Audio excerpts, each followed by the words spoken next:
Up next, we have an exclusive interview with 1KU Student Body President-elect Zachariah Ahmed. More to come. Student absences are on the rise at KU. Stay tuned for a sneak peek at the brand new skate park that opened in Lawrence. Live from the studio in Stauffer Flint at the University of Kansas, you're watching KUJHNews. Good morning and welcome back to KUJH News. I'm Stella Diarte. And I'm Carson Shea. This week, we begin with the latest on a story that has deeply affected Lawrence's Indigenous community and which has resonated across Indian country. Haskell University student and actor Cole Brings Plenty, known for his role in the Yellowstone spin-off series 1923, will be honored during funeral services in Eagle Butte, South Dakota this coming weekend. Brings Plenty, a citizen of the Cheyenne River Sioux tribe, was reported missing from Lawrence on April 1st, sparking a week-long search organized by his family and members of the larger Haskell and Lawrence Indigenous community. Authorities in Johnson County, Kansas, who were responding to a report of an abandoned vehicle, found Brings Plenty's body last Friday in a wooded area near the vehicle. The Haskell community is raising money to assist students who want to travel to South Dakota for the services this weekend. If you would like to help, there is a fundraiser event happening this Friday. You can see the details on your screen. Bring Plenty's death has brought increased demand for law enforcement to be more proactive in cases involving missing and murdered Indigenous persons. In other breaking news, O.J. Simpson, who was both famous and infamous, has died at age 76. He first rose to fame as one of the all-time great running backs and became a beloved American figure until his court case stole the attention of the country when he was charged with the 1994 murders of his ex-wife and her friend. His family announced on social media this morning that he lost his battle with cancer. After a delay in the results, Zachariah Ahmed and Walker Haber, members of the 1KU coalition, have secured victory in the student body presidential and vice presidential race, according to unofficial election results released Tuesday. This victory comes amidst a whirlwind of controversy as the coalition was cleared of charges related to financial misconduct just moments before the unofficial results were announced. KUJH's Savannah Meyer has the exclusive. Of financial misconduct against the 1KU coalition raised by the opposing Ad Astra coalition's presidential candidate Danae Estevin caused a delay in the election results after Estevin filed a violation to the Election Commission against 1KU following the conclusion of the vote on Thursday morning. She alleged that 1KU rented a room at the Hawk, got a keg, and used it to campaign. However, the Election Commission said that there wasn't enough evidence to disqualify 1KU, but that Zachariah acted in an unpresidential manner. In an exclusive sit-down interview, I spoke with President-elect Zachariah Ahmed about these allegations and his plans as he takes office. Could you speak on why the Student Senate results were delayed? Absolutely. So last Thursday, results are we typically get results in unofficial results come Thursday night of election week. Last Thursday night, I believe, there were allegations about financial misconduct brought up by our opposing coalition on that Thursday night. And so due to the timing of it, we had to go ahead and investigate it, which delayed the results from dropping because the Election Commission wanted to go ahead and open an investigation and look into the allegations before they release the results. Absolutely. What do you have to say about the allegations brought up by your opponent? I think we live in a country, society, a government, like a student-centered government, an environment where you can go ahead and voice your allegations. And so I want to really encourage students to know that, if there are concerns, you should go ahead and, phrase out your concerns. Now, this doesn't mean that, everything you're saying is truth, but Stay tuned as we continue to follow this developing story and bring you Student Senate updates as they unfold. Back to you, Carson and Stella. Thanks, Savannah. As the spring semester reaches its final few weeks and temperatures warm up, it can be challenging to make yourself show up for class. But are student absences becoming a real problem? KUJH's Cameron McRory spoke to various KU students and professors to find out more. Students have always skipped class, whether it be to sleep in, catch up on work, or just take a break. However, this might now be becoming a larger issue. The New York Times recently reported that last school year, an estimated 26% of public school students were chronically absent. This number is 15% higher than before the pandemic, which begs the question, why are students choosing to skip? Here's what some KU students had to say. If there's another class that's more important that I need to study for. Sometimes I'll skip class to kind of catch up on other workload. I would skip class because I'm tired. Mostly it's because I wake up late or to catch up on assignments. As college costs rise, more students are having to juggle working multiple jobs and keeping up with coursework. And as it becomes more and more tempting to skip class, professors must find ways to motivate students. Dean Richards, a KU assistant professor of curriculum, said that professors are responsible for making class time valuable. Are you providing things that are essential to or engaging enough within that learning experience that's going to pull them in? And if you're not, and they can still get the same thing from being at home, then you might adjust things in some kind of way. Richards said that mental health issues are a big cause of student absences, so he implements group discussions in his courses to help students engage with their peers. Cheryl Wright, a KU lecturer of curriculum, said that from what she's seen, students benefit greatly from these interpersonal interactions. One thing is having their voices heard in class. Students not only want to receive content, they want to be able to share their voice in what they're learning. However, engagement activities may not be the right approach across the board. Carol Holstead, KU assistant journalism professor, said that strict policies are the only way to ensure attendance. I can safely say that the number one way to get students to class is take attendance and make it count for a lot and make it painful. Holstead said that if attendance is a significant portion of a student's grade, they are better motivated to attend. The problem of student absences does not have one solution, so professors must continue to find what motivates their students. While more students are missing class, many turn to AI to fill the gaps in their knowledge. The future of technology is rapidly changing, driven by advancements in artificial intelligence. But how will this impact the careers college students are preparing for today? Yeah, I would say it's benefited me in a lot of ways. It seems AI is already a valuable tool for students, but are they worried about future job replacement? Whenever a new technology comes out, there's a lot of panic. When computers first came out, I feel like people were worried that they would take jobs, but I think you just kind of have to accept it, learn to work with it. I just have to learn how to program with AI more because it's more prevalent, especially in engineering and computer science. KU career advisor Cicely Corder highlights the importance of adaptability. Instead of fearing evolving technology, she's preparing students with skills to thrive.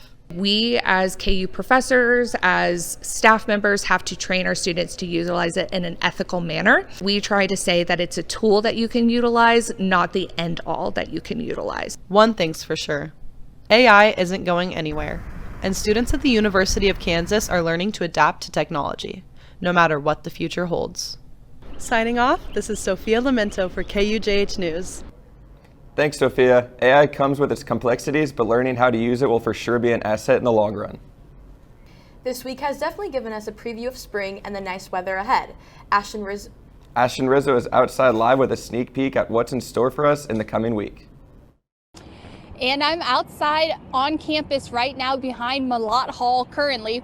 Temperatures are in the mid-50s right now, but we will be warming up today nicely into the lower 60s. We'll have decreasing cloud coverage, but wind gusts gusting close to 40 miles per hour for today. So it will be a breezy day.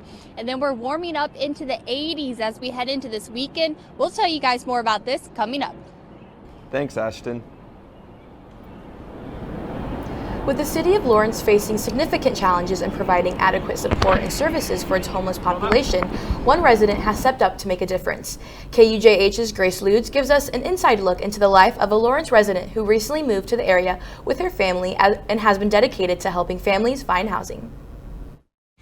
Heather Zabrowski, a recent Lawrence resident, has been helping the community ever since her and her family made the move to Kansas from Minnesota. Heather works for Family Promise, an organization dedicated to finding housing for families. So Family Promise is one of 200 affiliates all across the country. We've been around for 16 years in Lawrence, and we are kind of what our name says we are. We work with families and promise them that we're going to find some housing situations. So we work with families that are in a housing crisis right now. The walls at Family Promise are filled with art that was painted by local church kids. Toys and books for the children fill many rooms. Heather started her education in journalism, but realized she loves working with children and connecting with families. This kind of ties both those things that I really like. I like working with kids. I like working with families, but I also like that nonprofit part of it. Heather began her job this past October. She used to be a teacher, which she loved, as she enjoys helping those around her. Her husband coaches football, and his most recent position is the quarterback coach for the KU team, which initiated their move. My husband coaches, so we move all over, but for about 9-10 years, we lived in Minnesota, and I was a teacher. So I've had nonprofit experience, and when we moved here, I was looking for working with families. How do I kind of continue to do that? So this kind of happened before the teaching thing came through, and I was like, I really enjoy this. I like seeing that you make a difference kind of on a day-to-day basis. Heather feels grateful to have met many people during her time at Family Promise and feels her work is rewarding. Thanks, Grace. I'm glad Heather has found something she feels passionate about in her new home that is also great for the community. Russian musician, conceptual artist, and political activist Nadia Tolokonnikova visited the University of Kansas Department of Slavic, German, and Eurasian Studies last week. Tolokonnikova is the creator of Pussy Riot, a global feminist protest art movement. In 2012, she was sentenced to 2 years imprisonment following the group's performance of the song Punk Prayer in Moscow's Cathedral of Christ the Savior. The song opposed the re-election of Vladimir Putin to the Russian presidency. Tolokonnikova has continued to condemn political repression in Putin's Russia and the war in Ukraine. As a result, in March 2023, the Russian government put Tolokonnikova on their wanted list. During the dialogue, she addressed the history of the feminist movement and more about the hunger strike she did during her time in person. Ani Kokobobo, professor of Russian studies and chair of the Slavic, German, and Eurasian Studies Department, shared her thoughts about interviewing Tolokonnikova at the event. We've done programs before. In fact, we had one 10 years ago just about the group, and so it's really exciting to have her here and just sort of unveil this rich cultural civilization, talk about Russia, talk about Russian history, talk about how she sees herself as a dissident, talk about how she continues to speak out, her faith, her philosophies about things. So it was really exciting. The audience also had the opportunity to ask questions of their own in a short audience Q&A session by submitting their questions prior of the dialogue. Up next, our very own Francesca Onofrio got the chance to sit down with Marion County Record editor Eric Meyer. We'll be right back.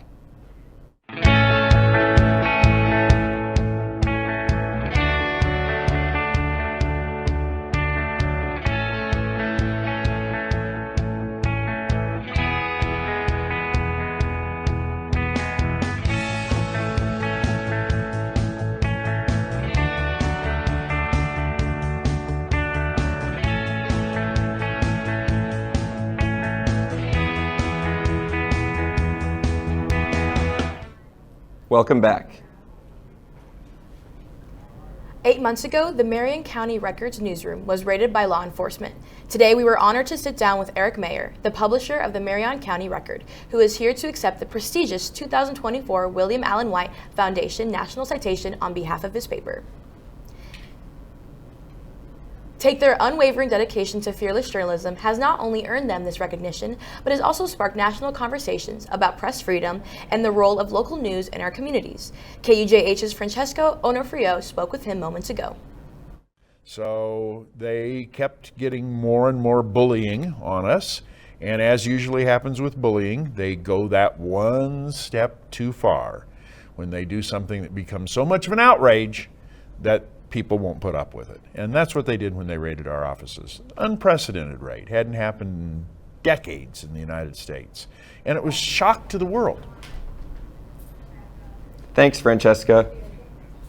Head to our Instagram at KUJHNews for more of Francesca's conversation with Eric Meyer. Sexual assault is a scary reality on college campuses across the country. A powerful art installation confronts this issue head on. Here at KU, the What Were You Wearing installation is sparking conversation. For 10 years, the What Were You Wearing exhibit has been a powerful tool in the fight against sexual violence. Inspired by the poem What I Was Wearing by Mary Simmerling, the exhibit was first created at the University of Arkansas. Jen Brockman, now the director of the Sexual Assault Prevention and Education Center at the University of Kansas, is one of the curators. Brockman and her colleague interviewed survivors about their experience in the clothing they were wearing at the time.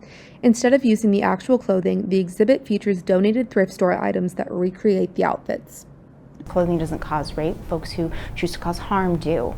And that's that universal connection piece between this question, is because you can see yourself so much in the innocence of the clothing that has been villainized in a way to excuse or erase accountability by the person for the person who caused harm. Brockman is proud of the decision to keep the exhibit free and open source. This was an idea that Dr. White and I had, but it was built on survivor stories, and so that was really important for us to keep it that way. The exhibit is made up of clothing worn by survivors during their assault. It challenges the misconception that what someone is wearing is ever an invitation for violence. I don't understand how you could hear people talking about like the worst night of their entire life and trying to fight through that pain and talk about it, and then tell them that was you being promiscuous. The What Were You Wearing exhibit is a powerful and necessary reminder that sexual assault can happen to anyone. By challenging the victim-blaming question of clothing, the exhibit empowers survivors and encourages us all to work towards a safer future. The installation will be open in the Kansas Union Gallery until April 18th for Sexual Awareness Month. This along with the flags outside Watson Library symbolizing sexual assault survivors. I'm glad KU artists are bringing awareness to this important issue. Ashton is here to give us our full forecast for this week. Ashton, what can we expect?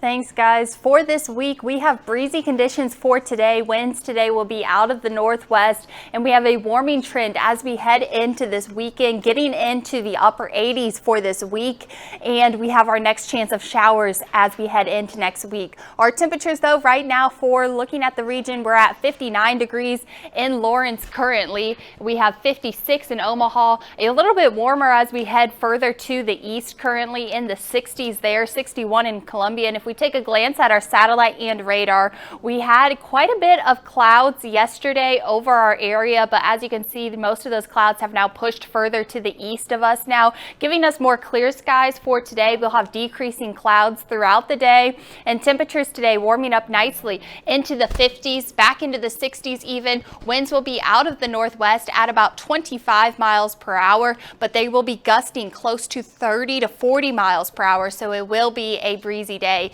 Taking a look at today's temperatures, we're in the 60s, 66 degrees, mostly sunny and breezy. Wind gusts gusting close to 40 miles per hour for today, though. Winds will be out of the northwest at about 20 to 25 miles per hour. And then tonight, temperatures are falling into the 30s, 37 degrees.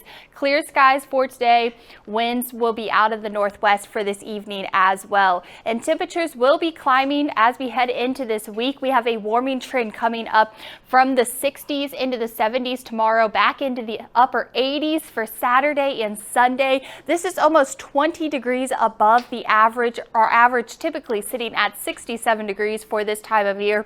And if we take a look at the map behind me, we have our severe storm threat for today over on the north and in the east at a 3 out of 5 enhanced risk for that area, and that is right where our low pressure system is as well. As we take a look here, you can see this is the low pressure system and it just pushes on through. That's what's giving them their chance of severe weather for today. However, they're looking here in Lawrence, relatively clear skies for today, and like I said, we do have a warming trend as we head into next week. Taking a look at our 7-day forecast, temperatures are in the 60s today, back into the 70s for tomorrow, and then into the 80s, upper 80s there by Sunday, giving us our next chance of precipitation as we head into Monday and Tuesday. Overnight lows are in the 60s. It is definitely going to be a warm week ahead.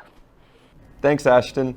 Up next, we're diving into sports with the latest updates on baseball, softball, golf, and exciting NIL deals. Stay tuned for all the action.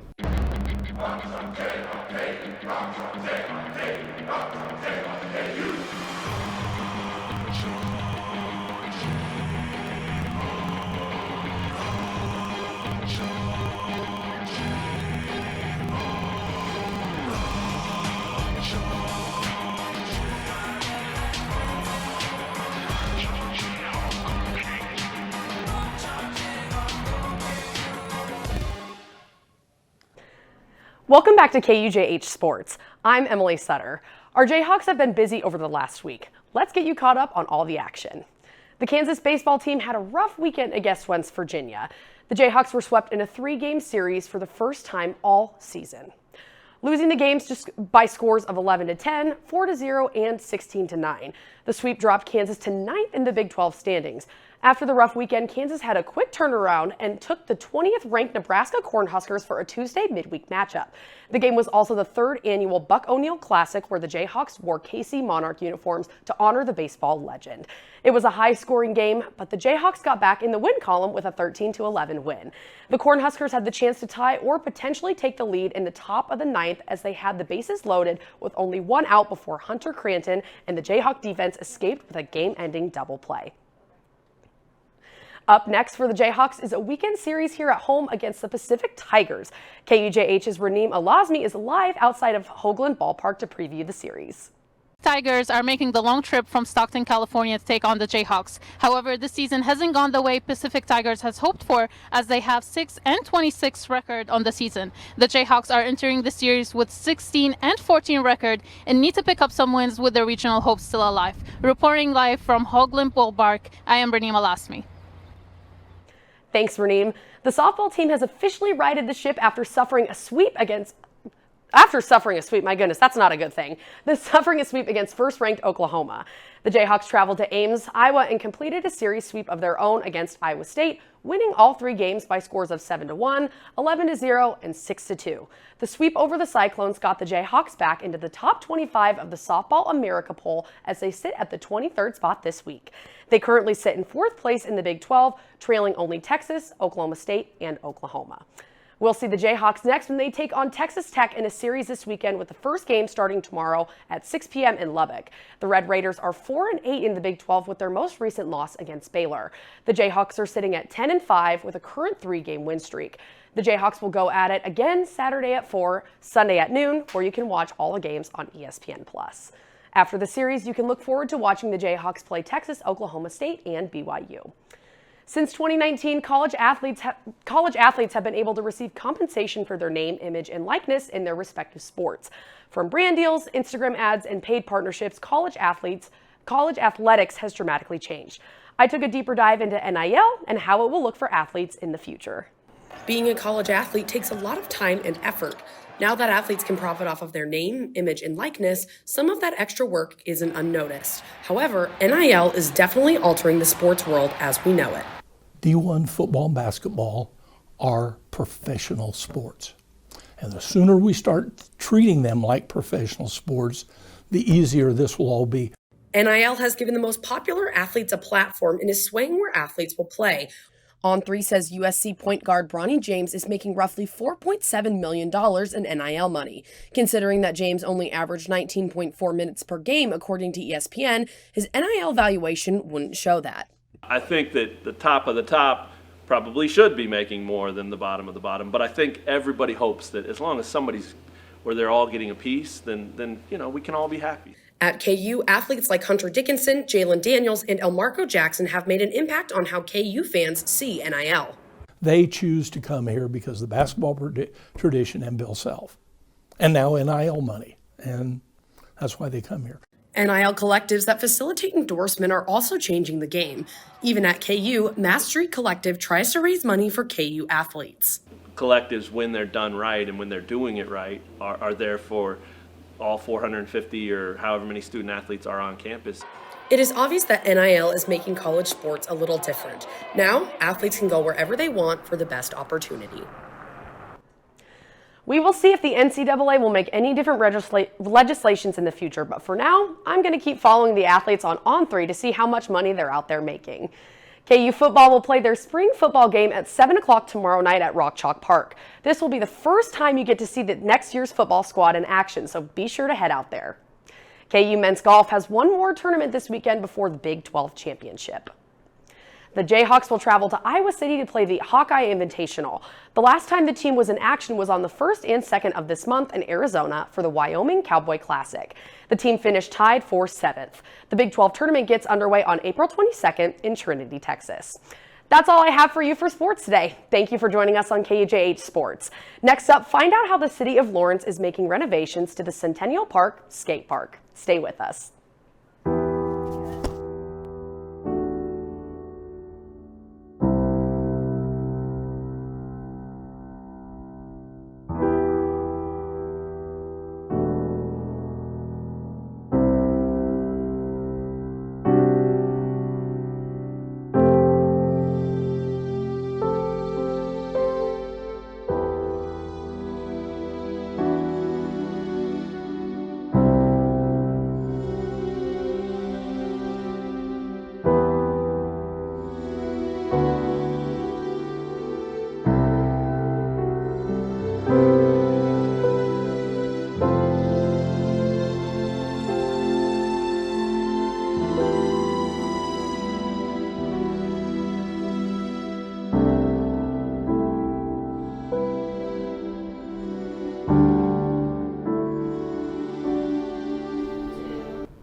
Thanks, Emily, for the sports update. Hopefully the weather will be nice for the spring game tomorrow. Ashton, how is it looking? You're right, the weather will be great for tomorrow. Temperatures in the 70s. It will be breezy conditions though. However, though, we are gusting close to 40 miles per hour for today. So it will be a breezy day today. Temperatures in the 70s for tomorrow, and then a quick warming trend as we head into this weekend. Temperatures are in the 80s by Saturday, upper 80s there by Sunday. And then as we head into next week, our next chance of precipitation does begin to develop. Overall, a warm week ahead. Thanks, Ashton. With all the great weather this week, I got to check out a newly renovated skate park in Lawrence and a local skate shop too. Centennial Skate Park has gotten a huge facelift. The city of Lawrence finished the renovation worth $250,000 earlier this month. Other organizations involved with the renovations include the Lawrence Skaters Association and River Rat Skate Shop. River Rat Skate Shop is a go-to spot for plenty of skaters in the city. They sell skateboards, clothing, stickers, and even print their own t-shirts. The store has been around since 2018, and retail manager Josh Rook says the Centennial Park renovations were something the team has been pushing for. What River Rat does is kind of push to get that done, sooner than later. That way we're not waiting, another 20 years for a park upgrade. River Rat helped in the push for the renovations. Some of the new features include a slappy curb, flow bowl, Eurogap, and many more. The Lawrence skate community was already big, but following the updated skate park, skaters expect it to grow. It's going to inspire people to skate. I'm from a smaller town, and I didn't have a nice place to skate like this, so this is awesome. Rooks believes that Centennial Skate Park is an environment for any level of skater. The skate park is supposed to be laid back too. I do private lessons for people of all ages, and I always tell people the number one rule is to have fun. Centennial Skate Park is open daily from 6 a.m. to 10:45 p.m. It is a great place for both beginners and pros. The next event will be taking place on May 18th with food trucks, music, and more. For KUJH News, I'm Carson Shea. Unfortunately, I'm not a great skater, but being at both River Rat and Centennial made me want to learn. Social media is the go-to place for most college students to explore and connect with others. Many students also use it as a form of entertainment, finding viral challenges and trends to connect them with people their age and who have the same interests as them. KUJH's Kristen Howell went out to Jayhawk Boulevard to ask students what they see the most on their Instagram Reels and TikTok For You pages. Probably recently the TikTok Riz Party analysis of this stupid little prom video. It's really dumb. That's been what's on there mostly as of recently. Really niche. I'm on Charli XCX, Julia Fox. Oh my god, need JoJo Siwa to get off my For You page. That's what I need to be done for. I'm sick of that. I'm getting a lot of Invincible right now, the animated TV show, because that just finished up. What is up, brother? That one, Tuesday or whatever. I don't know. I see that all the time. Family Guy shorts. Kate Middleton is all over my TikTok For You page, just before she was missing, and JoJo Siwa now with Karma, so. TikTok Riz Party. There are some interesting trends going around social media right now. I personally have been seeing a lot of, the TikTok Riz Party with the boy genius edits behind them. I've been loving that personally. A lot of just edits, a lot of, recipes to make. What about you guys? I get a lot of Big Time Rush and Five Nights at Freddy's on mine. What about you, Ashton? I have a lot of weather TikToks, so a lot makes sense. They must know. What about you? Gosh, I'm kind of random. I get a lot of sports TikToks, of course. I love sports, but I also have a pet bird, so I do see a lot of bird TikToks, which is really weird. But like we kind of talked about a couple weeks ago, if TikTok were to be banned or restricted, I think my life would kind of be over. So I was gonna say, me with the Hope Corps videos for sure. I love those. But those are sweet though. For sure. Well, next week on KUJH, we'll have all your KU sports updates, and Ashton will be back with weather. Keep up to date with KUJH on TikTok, Twitter, and Instagram, as well as visiting our website at tv.ku.edu.